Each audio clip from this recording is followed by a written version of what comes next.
Jump को उठा करके और लगभग 5 से ऊपर ही किसी एक रैंक पे होते हैं, तो हमें बहुत खुशी होती है कि हमारे यहाँ के जो अधिकारीगण हैं, यानी आप इतने जुझारू हैं कि आप अपनी छुट्टियां भी नहीं देखते हैं, संडे भी नहीं देखते हैं।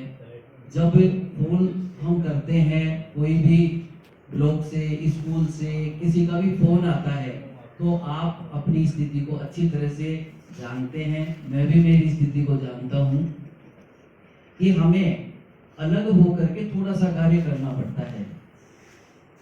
तो हम हमारे लिए ताली बजा सकते हैं, ये बहुत खुशी की बात है। मैं भी बजा लेता हूँ। जब कभी भी समग्र शिक्षा से या SIRT से या निदेशालय माध्यमिक बीकानेर या निदेशालय एलिमेंट्री बीकानेर, कहीं से भी जब भी कोई VC होती है या कोई आगामी जो शिक्षा नीति है NEP 2020, उसमें इसका क्या रोल होने वाला है, बच्चे क्या करेंगे, बच्चे क्या सीखेंगे, तो हम पहले से ही तैयारियां कर रहे हैं कि 10 वर्ष से लेकर के और 18 वर्ष तक के बालक क्या सोचते हैं, क्या करते हैं, उनकी क्या आवश्यकताएं हैं, उनकी क्या चुनौतियां हैं। उन चुनौतियों को पढ़ करके NEP 2020 के अंदर ही ये रखा गया है कि आने वाले समय में बच्चों को जागरूकता जरूरी है। साथियों, आप सबको भी पता है कि आजकल तीसरी क्लास का बच्चा या 5वीं क्लास का बच्चा मोबाइल चलाने में हमसे ज्यादा ट्रेंड है। हमसे जब ज्यादा ट्रेंड है तो वो सब जानकारियां भी लेता है जो गूगल उनको देता है, चाहे छोटे बच्चे हों, बड़े बच्चे हों। क्या देखते हैं, क्या सीखते हैं और क्या करते हैं, इसको मैं एक उदाहरण से बात करते हैं। कल परसों ही मैं एक वीडियो में खुद भी देख रहा था, तो उसमें यही था कि एक शिक्षक कुछ बोल रहा है बच्चे के सामने, तो शिक्षक ने तो एक चीज को कुछ और बताया। माँ घर पे माँ थी, उस माँ ने उस चीज को कुछ और बताया। बच्चा कंफ्यूज हो गया, उसने गूगल किया, गूगल ने तीसरा उत्तर दे दिया। बच्चा कहाँ जाएगा, बच्चा सीखेगा और चुनौती उसके सामने आएगी कि अब मैं इसका क्या करूं। माँ कहती है वो भी ठीक है, और गूगल कभी झूठ नहीं बोलता है और गुरुजी भी कभी झूठ नहीं बोलते।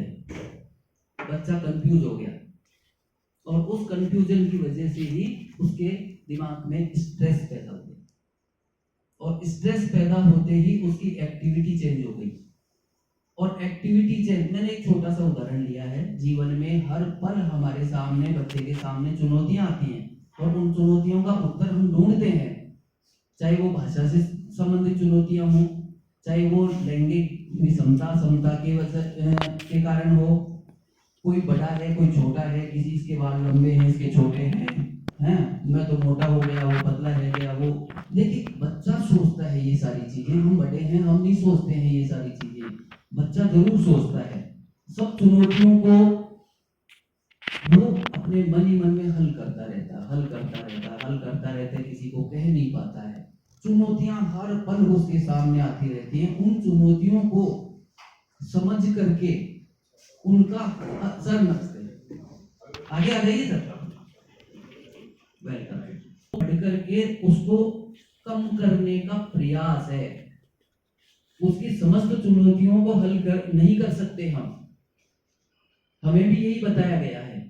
लेकिन एक छोटा सा, अगर मान लीजिए स्टेट का डेटा लें, तो चाहे बलात्कार की घटनाएं हो रही हों, चाहे मानसिक स्ट्रेस की वजह से सुसाइडल केस बढ़ रहे हों, या अन्य आपराधिक मामले बढ़ रहे हों, उनको अगर देखें तो 10 से लेकर के 18 साल के बीच के जो बालक और बालिकाएं हैं, उनके अंदर ये घटनाएं ज्यादा पाई जा रही हैं जब से मोबाइल और मीडिया एक्टिव हुआ है। इन सब की रोकथाम के लिए केवल एक ही चीज आती है और वो है जागरूकता।